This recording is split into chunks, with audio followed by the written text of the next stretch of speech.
नमस्कार, मैं दीपाली गहलोत और आप देख रहे हैं राजनीति राग।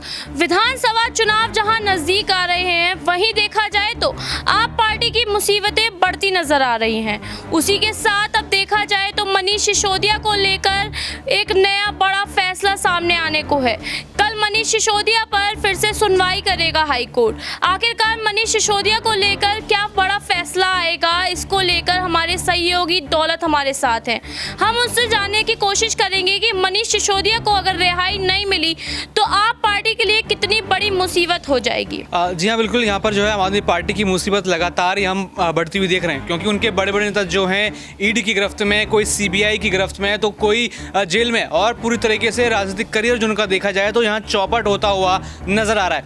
कल ये मांग की जा रही है कि उनको रिहाई हो, कल यहाँ पर उनको थोड़ी राहत यहाँ पर मिले, क्योंकि जब उनकी पत्नी की तबीयत खराब थी, जब उनकी तबीयत खराब थी, इन सब जगहों पर उनको राहत नहीं मिली। और यहाँ उम्मीद लगाई जा रही है कि अब तो उनको यहाँ पर राहत मिलनी चाहिए, क्योंकि बहुत दिन उनको जो है यहाँ जेल में हो गए हैं और ईडी कोई सबूत नहीं दे पा रही है। और लिहाजा यहाँ देखा जाएगा कि ईडी को भी कल बड़ी फटकार यहाँ पर लग सकती है। यानी संभावनाएं यहाँ पर बहुत सारी है, लेकिन जो लोगों की मांग है हम उसकी बात करेंगे। लोग क्या मांग कर रहे हैं? लोग यहाँ पर मांग कर रहे हैं कि मनीष सिसोदिया की यहाँ पर रिहाई अब जो है हो जानी चाहिए, क्योंकि बहुत दिनों से वो जेल में है, कोई तथ्य ईडी यहाँ दिखा नहीं पा रहा। और जब बात तथ्यों की आती है या बात रिहाई की आती है, जब कोर्ट थोड़ा नरम रुख यहाँ पर अपनाता है मनीष सिसोदिया के खिलाफ, तो यहाँ पर हम देखते हैं कि ईडी कहता है कि इनको अभी आज़ाद मत कीजिए, इनको रिहाई मत दीजिए, क्योंकि ये बाहर जाकर सबूतों के साथ छेड़छाड़ कर सकते हैं। अगर आपको पता है कि सबूत के साथ छेड़छाड़ कर सकते हैं, यानी वहाँ सबूत है, तो ईडी सबूत क्यों नहीं ला पा रही है? ये एक बड़ा सवाल उठता है, ये बड़ा मुद्दा उठता है। और उसके ऊपर फटकार भी कोर्ट से कई बार ईडी को लगी है। तो ये देखना होगा कि ईडी को अब यहाँ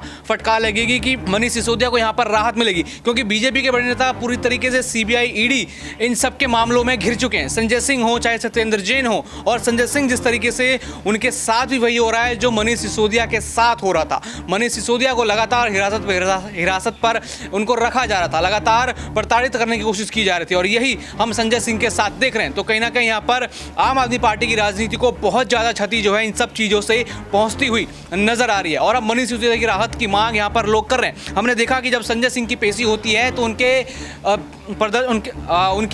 रिहाई की मांग के लिए, यानी बीजेपी के खिलाफ और ईडी के खिलाफ लोग प्रदर्शन पर उतर जाते हैं। और हम देखेंगे कि मनीष सिसोदिया की तरफ भी ऐसा ही कुछ होगा, उनको भी समर्थन लोग यहाँ पर देते हुए नजर आएंगे। तो यहाँ पर रिहाई की मांग लगातार की जा रही है कि मनीष सिसोदिया को राहत यहाँ पर दी जाए। जैसे कि एना दौलत ने बताया कि मनीष सिसोदिया की रिहाई को लेकर लोग मांग पर उतर आए हैं, वहीं आप पार्टी के नेता भी मांग करते नजर आ रहे हैं। संजय सिंह की बात करें तो संजय सिंह को लेकर भी अभी ही की बात है कि कोर्ट ने फिर से तारीख को आगे बढ़ा दिया, रिमांड पे फिर ले लिया है, तो उसकी भी तारीख आगे बढ़ा दी गई है और दोबारा 10 नवंबर को सुनवाई होगी।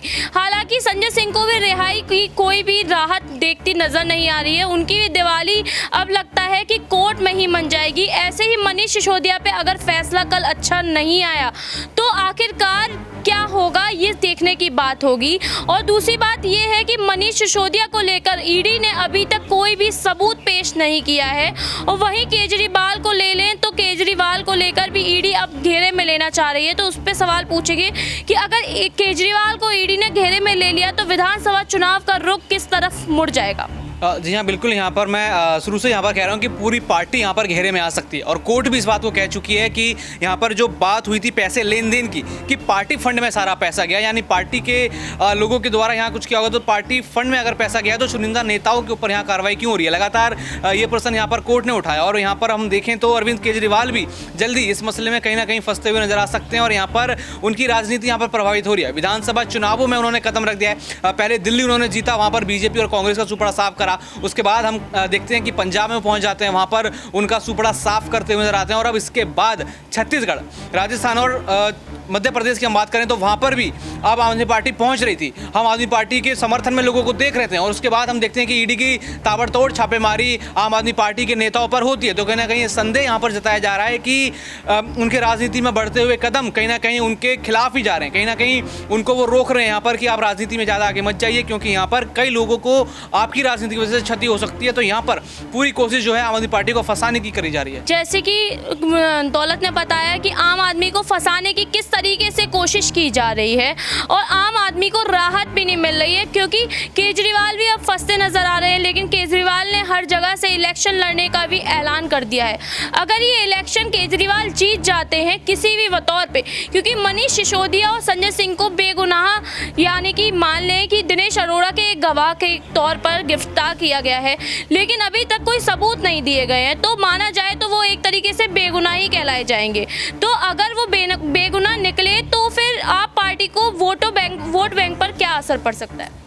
जी हाँ, बिल्कुल। यहाँ पर मनीष सिसोदिया, संजय सिंह, उन लोगों को लगातार समर्थन जनता की तरफ से मिल रहा है। जनता तो उनकी तरफ है, उनको कट्टर ईमानदार नेता यहाँ पर मानती है। अरविंद केजरीवाल भी ताल ठोक के कहते हैं कि उनके जो नेता हैं कट्टर ईमानदार हैं और उनको फंसाने की कोशिश की जा रही है। यहाँ पर वोट शेयर हम देखें, वोट बैंक तो अरविंद केजरीवाल का लगातार बन रहा है। उनकी जो राजनीति है, विकास की, रोजगार की राजनीति है। बाकी पक्षों की देखें तो वो कहीं ना कहीं हिंदू मुस्लिम में अभी भी लगे हुए हैं। लेकिन यहाँ पर अरविंद केजरीवाल ने कहा कि आप वोट उसको देना जो आपको जॉब गारंटी दे, जो आपके घर बिजली पहुँचाए। तो ये सब बातें कहीं ना कहीं बाकी पार्टियों को पहुंचाती है। और दिल्ली में जिस तरीके से काम उन्होंने करके दिखाया है, तो दिल्ली मॉडल वो बाकी राज्यों में जाकर दिखा रहे थे। तो कहीं ना कहीं यहाँ पर कई लोगों की सत्ता हिलती हुई नजर आई, जिसके बाद हम देखते हैं कि यहाँ पर जनता उनका समर्थन करती है। जब भी हम कोई रिपोर्ट यहाँ पर दिखाते हैं तो वहाँ पर संजय सिंह और उनकी पार्टी को लेकर बड़ा समर्थन यहाँ पर लोग दिखाते हुए नजर आते हैं। दौलत, आपने बात करी कि दिल्ली की मॉडल को लेकर दिखाती है दूसरे राज्यों में, तो आप दिल्ली से हैं, तो आप बताइए कि दिल्ली में कितना कार्य किया है आप पार्टी ने? यहाँ पर देखा जाए तो स्वास्थ्य के नज़रिए से तो यहाँ पर सत्येंद्र जैन ने जिस तरीके से काम करा है, मोहल्ला क्लिनिक को लेकर काम किया, यहाँ पर स्कूलों को लेकर मनीष सिसोदिया ने काम करा, और संजय सिंह यहाँ पर जिस तरीके से मुखरता से संसद भवन के अंदर सवाल पूछते नजर आते हैं मोदी सरकार से। यहाँ पर सीधे सीधे वो प्रधानमंत्री नरेंद्र मोदी पर निशाना साधते। तो कहीं ना कहीं इन तीनों नेताओं ने विकास और कहीं ना कहीं पीएम मोदी या फिर केंद्र सरकार के खिलाफ आवाज़ उठाई है। तो उनके ऊपर हमें ये एक्शन देखने को मिल रहा है। और आप अब जाइए देखें, राजस्थान जाएँ तो राजस्थान में भी जिस तरीके से अब चुनाव आ गए हैं, यहाँ पर गहलोत ने कई गारंटियां यहाँ पर सामने रखी, जनता का समर्थन मिल रहा था। उसके बाद हम ईडी की ताबड़तोड़ कार्रवाई देख सकते हैं। तो ये एक राज्य में नहीं, ये हर राज्य में देखने को मिल रहा है। जहाँ पर माफ कीजिएगा दौलत, मैं आपको रोक रही हूँ। दौलत, ये बताइए, जैसे कि आप नेता भी कहते नजर आते हैं, जैसे आपने अभी कहा कि गहलोत सरकार पर भी हमला ईडी ने बोल दिया, तो आप नेता भी कहते नजर आते हैं कि जहाँ जहाँ से बीजेपी नहीं जीत पाती है वहाँ वो ऐसे ईडी का या सीबीआई का प्रयोग करती नजर आती है। तो आपको क्या लगता है, ये जो आप नेता है वो सच कह रहे हैं?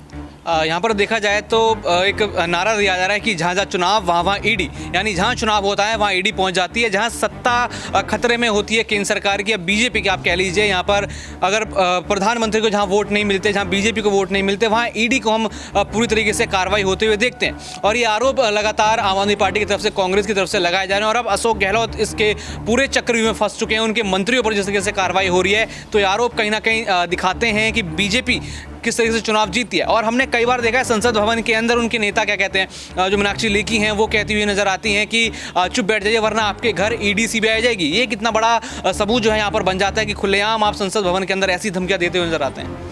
जैसे कि आपने देखा कि दौलत ने बताया कि संसद भवन में भी ईडी को लेकर आखिरकार ऐसा बोला जाता है कि आप चुप बैठ जाइए वरना आपके पास ईडी आ जाएगी या सीबीआई आ जाएगी। आखिरकार कैसे है ना, बीजेपी सरकार सीबीआई और ईडी का प्रयोग करती नजर आती है। क्या वाकई में संजय सिंह और मनीष सिसोदिया को कोई राहत मिलती नजर आएगी?